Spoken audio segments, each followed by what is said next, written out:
இன்னைக்கு நம்ம சேனல்ல மூவி அப்ரிசியேஷன்ல எந்த படத்தை பத்தி பார்க்க போறோம் அப்படின்னா லா பட்டா லேடிஸ். இந்த படத்தோட டைரக்டர் கிரண் ராவோ. நம்ம அமீர் கானோட வைஃப், அவங்க எக்ஸ் வைஃப். இந்த படத்துக்கு ஐஎம்டிபி கொடுத்த ரேட்டிங் 8.5. இந்த படத்தோட கதை என்னன்னா, புதுசா கல்யாணம் பண்ண 2 பேர் ட்ரெயின் வழியா தன்னோட வீட்டுக்கு கிளம்பி போறாங்க. அப்படி கிளம்பி போகும்போது பழைய ட்ரெடிஷன் ட்ரெஸ் மாதிரி பொண்ணுங்கள்லாம் ஒரே மாதிரி ட்ரெஸ் போட்டிருக்காங்க. அஃப்கோர்ஸ் கல்யாணமான நிறைய பேர் ட்ரெயினில் இருக்காங்க. தான் ஒய்ஃப்னு நினச்சி பக்கத்தில் உட்காந்துருந்த ஒருத்தரோட ஒய்ஃபை நம்ம ஹீரோ வந்து மாற்றி தெரியாமல் வீட்டுக்கு கூட்டிகிட்டு போயிடுறாரு.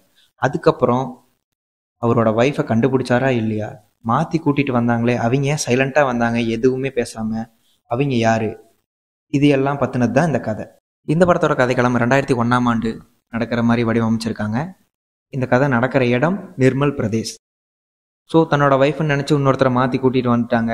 அதுக்காக போலீஸ் கம்ப்ளைண்ட் கொடுக்கலான்ட்டு ஹீரோ போகிறாரு. அந்த போலீஸ் எப்படி இன்ட்ரோ பண்ணுவாங்க அப்படின்னா, அவர் ஒரு லஞ்சம் வாங்கிட்டு ஒர்க் பண்ணுற போலீஸ் அப்படிங்கிற மாதிரி தான் ஆரம்பத்தில் இருக்கும். கடைசியில் அதுக்கு ஒரு நல்ல ஜஸ்டிஃபிகேஷன், லஞ்சம் வாங்கினாலும் ஜஸ்டிஃபிகேஷனுக்காக அந்த போலீஸ் நிற்பார் அப்படிங்கிற மாதிரி படத்தை கொண்டு போயிருப்பாங்க. அது கொஞ்சம் ரசிக்கிறபடி இருந்தது. இந்த போலீஸ் கேரக்டரை நல்லா டிசைன் பண்ணியிருந்தாங்க. இவர் மாற்றி கூட்டிகிட்டு வந்தாரே, அந்த பெண் வந்து ஹீரோவோட வீட்டில் புஷ்பா அப்படின்னு தன்னோட பேரை அறிமுகப்படுத்தி பழகுவாங்க. ஆரம்பத்தில் எல்லாருமே அவங்க கிட்ட பழகிறதுக்கு தங்கினாலும் போக போக எல்லாருக்கும் அந்த புஷ்பா அப்படிங்கிற கேரக்டர் பிடிக்கும், பேசுவாங்க. ஹீரோவோட அண்ணியும் புஷ்பா கேரக்டரும் நல்லா ஃப்ரெண்ட்ஷிப் பில்ட் ஆகிற மாதிரி படத்தில் காமிச்சிருப்பாங்க.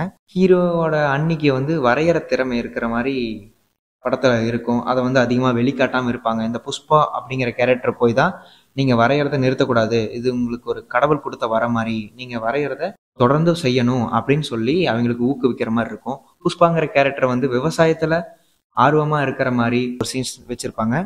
அதெல்லாம் நமக்குள்ள இவங்க உண்மையிலேயே யார் புஷ்பா அப்படிங்கிற மாதிரி ஒரு கேள்வியை உண்டாக்கும்.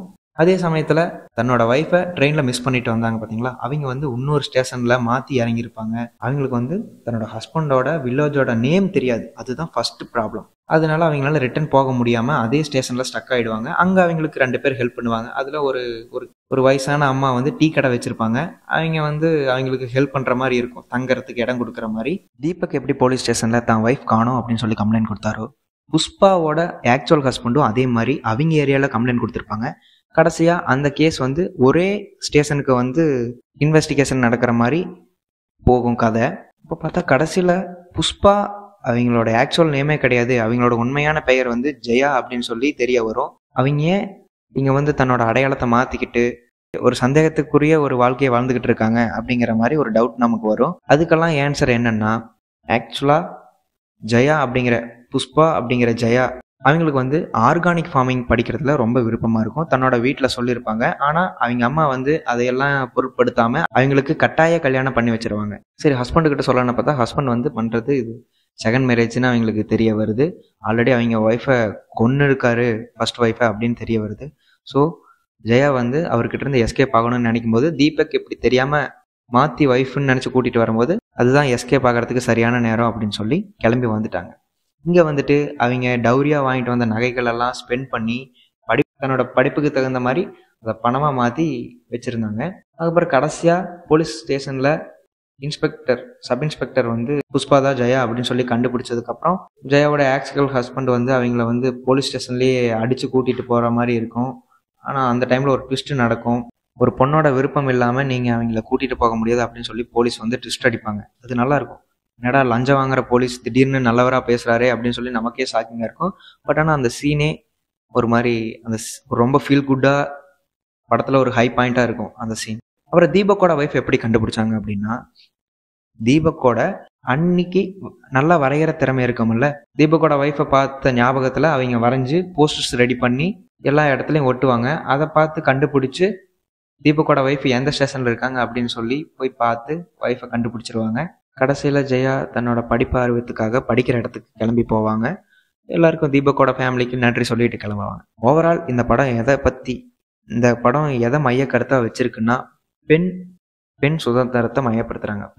அவங்கள ரொம்ப அடிமைப்படுத்த மாதிரி வச்சிருக்கக்கூடாது, அவங்களுக்கும் சரியான ஒரு உரிமைகளை வழங்கணும் அப்படிங்கிற மாதிரி தான் இந்த படம் இருக்கும். பெண் படிச்சிருந்தா எல்லாருக்கும் நல்லது, ஒரு குடும்பத்தில் இருக்கிற பெண்ணோட திறமை நல்வழியிலையும் பயன்படுத்தப்படும் அப்படிங்கிற மாதிரி இந்த படத்தோட கதை இருக்கும். இந்த மாடர்ன் டைமில் பெண் உரிமையை இந்த வழியில் படம் பிடித்தது ரொம்பவே ரசிக்கிறபடி இருந்தது. இந்த படத்தில் சாங்ஸும் நல்லாயிருக்கும், சினிமாட்டோகிராஃபி நல்லாயிருக்கும். இந்த இந்த படம் ஒரு காமெடி ஜானர் படம் ஓவரால். அதுக்கு தகுந்த மாதிரி இந்த படத்தில் காமெடி சூப்பராக ஒர்க் அவுட் ஆகிருக்கும். ஃபேமிலியோட பார்க்கக்கூடிய ஒரு நல்ல படம் இது. கன்ஃபார்ம் மிஸ் பண்ணாமல் பார்த்துருங்க. சப்டைட்டில் மட்டும் இருந்தால் எனக்கு போதும், நல்ல படம் நான் பார்ப்பேன், அதுவும் என்ன லாங்குவேஜ் படம் இருந்தாலும் பார்ப்பேன் அப்படிங்கிறவங்களுக்கு இந்த படம் கண்டிப்பாக ரொம்ப பிடிக்கும். மிஸ் பண்ணாமல் இந்த படத்தை பார்த்துருங்க. அடுத்தவங்கள ஒரு நல்ல வீடியோவில் சந்திக்கிறேன். until then see you.